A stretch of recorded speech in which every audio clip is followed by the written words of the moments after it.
Hello friends, welcome to Stocks Infinity. आज हम लाए हैं आपके लिए वीडियो क्योंकि पिछली बार हमने जो डिस्कस किया था कि टॉप बन सकता है निफ्टी में और आगे चल के क्या हो सकती है निफ्टी की चाल। हमने व्हाट्सएप ग्रुप पे डाला कि इस वीक में टॉप बन जाएगा, पिछले वीक में, और वो बन गया। इस वीक में हमने देखी थोड़ी सी करेक्शन, और आगे चल के निफ्टी के फंडामेंटल फैक्टर्स कौन से हैं जो इफेक्ट कर सकते हैं निफ्टी को पॉजिटिवली साइड पे या नेगेटिव साइड पे।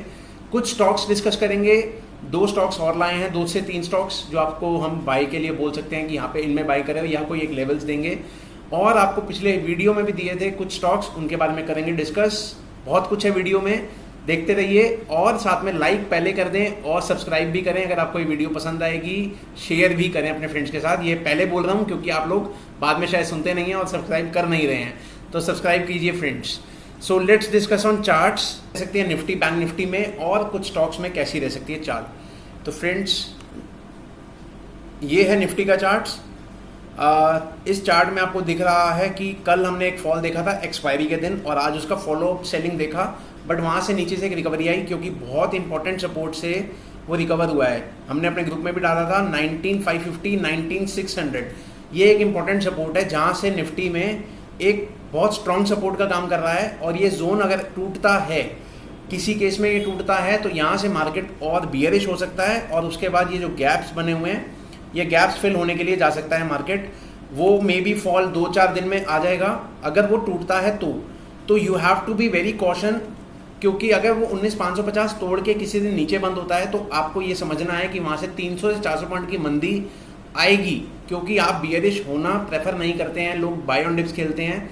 एक ऐसा टाइम भी आ सकता है मार्केट में जिसमें बाय ऑन डिप्स आप करते जाएंगे और मार्केट में वो आपके रेट्स नहीं आएंगे, बियर फेज में ना चला जाए मार्केट। तो हम ऐसा भी नहीं कह रहे कि ऐसा हो जाएगा, बट अगर ऐसा होता है तो आपको प्लीज़ स्टॉप लॉसेस के साथ ही काम करें। कोई भी इन्वेस्टमेंट करें या ट्रेड करें, अगर आप शॉर्ट टर्म इन्वेस्टमेंट कर रहे हैं तो भी उसमें स्टॉप लॉसेस लगाएं। तो निफ्टी यहाँ से अगर ये चीज़ तोड़ती है, ये लेवल 550 का तोड़ती है किसी भी टाइम पे, तो आपको फॉर द टाइम बिंग मंदी सोचनी है, और तब उस केस में आपका स्टॉप लॉस बनेगा 19,874। अगर हम आज मानते हैं कि निफ्टी ऊपर जा सकता है तो yes, it can go up because it has not broken it's important levels. यहाँ से निफ्टी फिर से ऊपर जा सकता है, कहाँ तक? वापस से 19,800, 870 जोन्स हैं जहाँ पे उसको रेजिस्टेंस फेस करेगा निफ्टी। बट उसके ऊपर जाने में इसको थोड़ी सी दिक्कत होगी क्योंकि थोड़ा सा बियरिश कैंडल है ये, और वॉल्यूम भी अच्छा खासा आया है।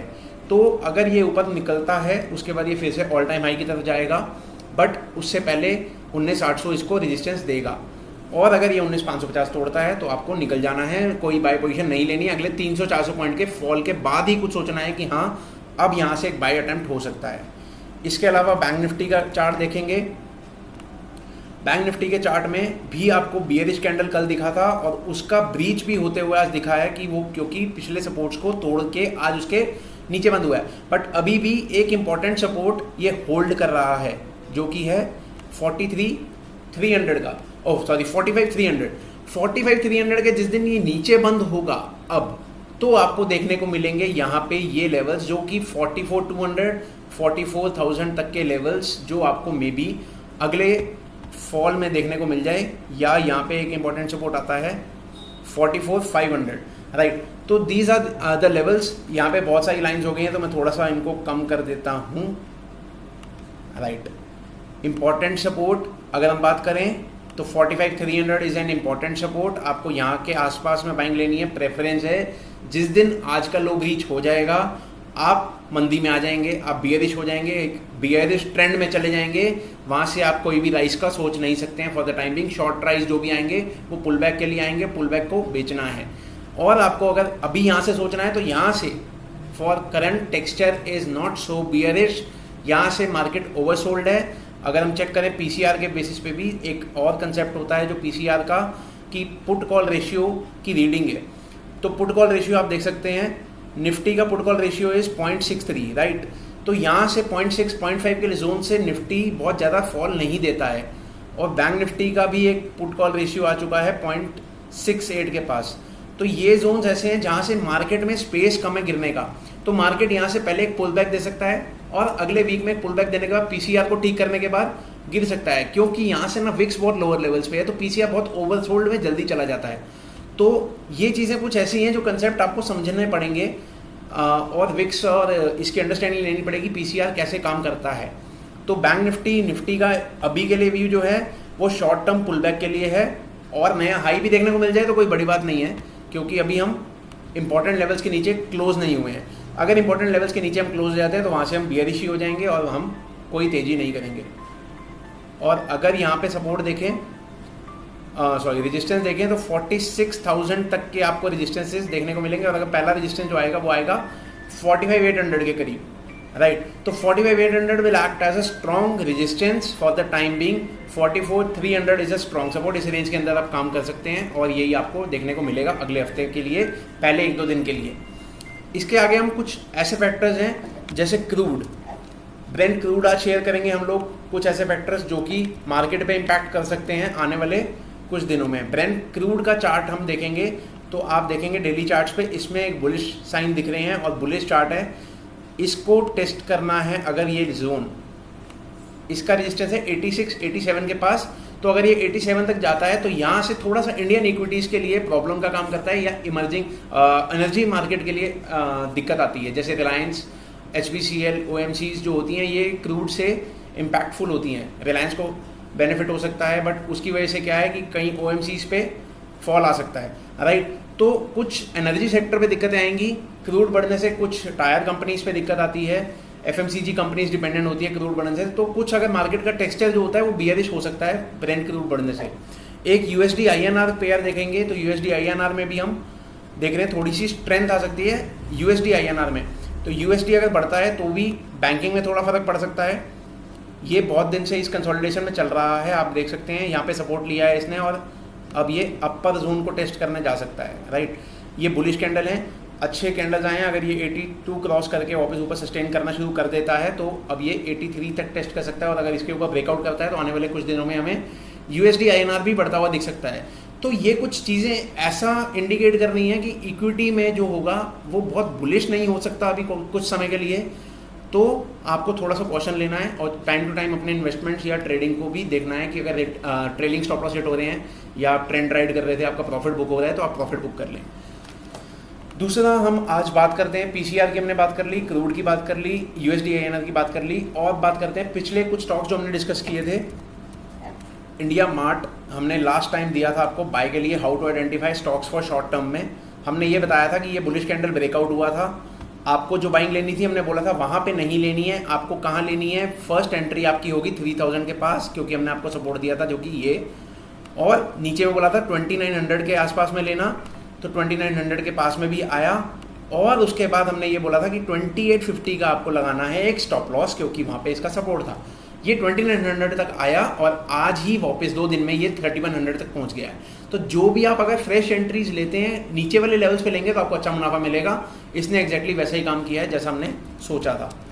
अब आता है यूनाइटेड स्पिरिट्स, हमने पिछली बार यूनाइटेड स्पिरिट्स पे डिस्कस किया था, इसमें भी वैसा ही हुआ। हमने बोला था 990 से लेकर 950 की रेंज में बाय करना है, इसने लो लगाया है 973 का, एग्जैक्ट उसी रेंज में जहाँ पे हमने ये रेंज डिसाइड करी थी कि इस रेंज में आएगा तो हम बाय करेंगे। और आज ये भी ऊपर में क्लोज हुआ है 1010 के पास, तो ये भी बुलिश स्ट्रक्चर है। आपको जब तक ये अब नहीं टूटता है 973 तब तक आप इसमें बाय ऑन डिप्स खेल सकते हैं। तो आपको अच्छे अच्छे चार्ट्स हमने पिछले डिस्कस किए थे, जैसे टाटा स्टील का भी चार्ट हमने डिस्कस किया था पिछली से पिछली वीडियो में। तो हमने टाटा स्टील में ये यहाँ पे आइडेंटिफाई किया था, ये that was a bullish candle, और हमने ये उसमें भी बताया था कि आप एंट्री 114 के पास करें। तो 114 के पास आपकी एंट्री बिल्कुल अपॉर्चुनिटी मिली है और 114 के पास आके वापस घुमा है। तो आपको इसी तरीके से ढूंढने हैं ट्रेड्स और उसमें ही लेने हैं प्रॉफिट्स। आज हम 2 चार्ट्स आपके लिए लाए हैं और एक bonus stock Tata power. First is Tata power. Tata power में आपको दिख रहा होगा यहाँ हेड एंड शोल्डर का पैटर्न बना है, आज बहुत बढ़िया कैंडल लगा है और वॉल्यूम बहुत बढ़िया है। तो जब भी वॉल्यूम एक अच्छा आता है, बुलिश कैंडल आता है, ऑलरेडी हमने आपको बता ही रखा है हाउ टू आइडेंटिफाई स्टॉक्स, तो आपको ये स्टॉक आइडेंटिफाई आज हुआ है। और अगर अब इसमें कोई स्टॉप लॉस लेना चाहता है for the short term to medium term, जैसा भी एक आपका व्यू हो सकता है, 216 का स्टॉप लॉस रहेगा।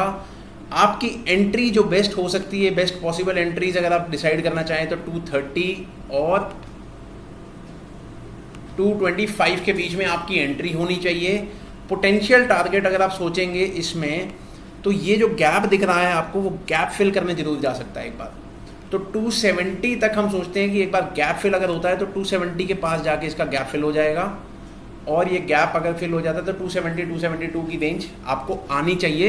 पोटेंशियली भी इतना बनता है, और अगर एरो के हिसाब से भी हम करें कि इसने कितना टाइम इस रेंज में बिताया है, तो हम ये देखेंगे कि इसका ये इतना ही एरो ऊपर लेकर जाएंगे तो सेम उतना ही बनेगा, राइट। ये एग्जैक्ट उसी जोन में जा रहा है, तो पोटेंशियली आपका टारगेट 270 के करीब इसमें रह सकता है। तो आपको पता लग गया कि 10-15 रुपये का रिस्क और आपको कैसे लेना है, 40 रुपये का फ़ायदा। इसके अलावा हम लाए हैं आपके लिए another stock, Tata chemical. Tata और टाटा ही हम देते हैं। हमने पिछले टाटा मोटर दिया, टाटा स्टील दिया, टाटा कंसल्टेंसी दिया, उससे पहले हमने अपने ग्रुप में भी टाटा कम्युनिकेशन डाला है। आज भी हम टाटा केमिकल, टाटा पावर लेके आए हैं। Tata is the theme for 2023-24, क्योंकि टाटा के स्टॉक्स में बहुत बुलिश पैटर्न्स हैं, अच्छे स्टॉक्स हैं, आप इनको एक्यूमुलेट करें, हर डिप्स पे बाय करें। टाटा केमिकल में भी आप देख रहे हैं आज एक बहुत अच्छी फॉर्मेशन है, असेंडिंग ट्रायंगल फॉर्मेशन जो आप देखते हैं, इसमें एक अच्छी फॉर्मेशन और ब्रेकआउट और विद वॉल्यूम, राइट। तो ये आप देख रहे हैं ascending triangle formation with breakout and volume. तो आपको ये देखने को मिलेगा कि बहुत अच्छा कैंडल है। आपका for the time being stop loss होगा 970 और टारगेट रहेगा अप्रॉक्सीमेशन में, अगर हम नाना करते भी करें तो ऑलमोस्ट 1160-70 के पास में बनेगा। रेंज भी उतनी इसने यहाँ से बनाई है जितनी हम रेंज डिसाइड करते हैं एरो के बेसिस पे। असेंडिंग ट्रायंगल फॉर्मेशन का जब ब्रेक आउट होता है तो सी इतना ही पोटेंशियल टारगेट आराम से अचीव हो सकता है। तो 1170 तक के टारगेट आपको आराम से, इसमें आराम से कह लो, या 1 महीने 2 महीने 4 महीने में हो सकता है। रिजल्ट अच्छे आ सकते हैं, क्वार्टरली रिजल्ट टेक्निकल आपको पहले ही बताता है कि क्या हो सकता है। तो we are bullish on these charts. और एक और सेक्टर है जिसके बारे में हम आज बात करेंगे, निफ्टी फार्मा, और उसमें कुछ स्टॉक्स जिनमें आप बाय कर सकते हैं। निफ्टी फार्मा ऑल टाइम हाइस पे है अपने, और ब्रेकआउट कर गया है इस 2 हफ्ते पहले भी। तो अगर आप देखेंगे तो निफ्टी फार्मा में इसी वीक में ब्रेकआउट आया है, राइट। सो वीकली ब्रेकआउट आ चुका है इसमें, जो है 14858 के लास्ट। सन फार्मा, डॉक्टर रेड्डी, सारे स्टॉक्स ने पीछे बहुत अच्छा परफॉर्म किया है, ब्रेकआउट हुए हैं।